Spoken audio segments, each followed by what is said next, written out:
भारत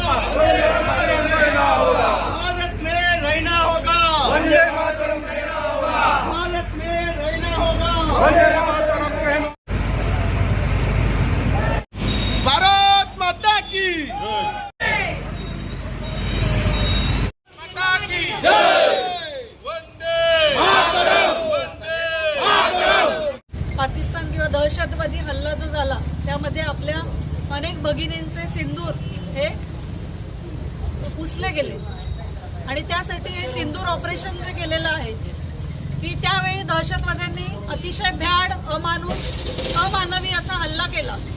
कोणाचाही ध्यानीमानी नसताना तो हल्ला झाला आणि अचानकपणे अशा पद्धतीनं दहशतवाद पसरवणं किंवा एकूण आपल्या काश्मीरमध्ये जे काही दहशतवादी वातावरण निर्माण झालं त्यामुळे तिथलं पर्यटन असेल या सगळ्यालाच धोका पोचलेला आहे आणि या ऑपरेशन सिंदूरच्या माध्यमातून निश्चितपणे आपल्या केंद्र सरकारने तोडीस तोड उत्तर दिलेलं आहे आणि आजही जगामध्ये आपलं हे जे ऑपरेशन आहे ते सगळ्यांना एक चांगलं ऑपरेशन आपण नक्की केलेलं आहे।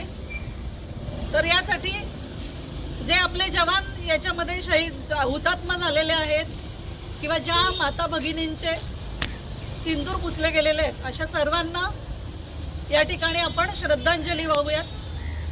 1 मिनिट स्तब्ध राहून श्रद्धांजली वाहू।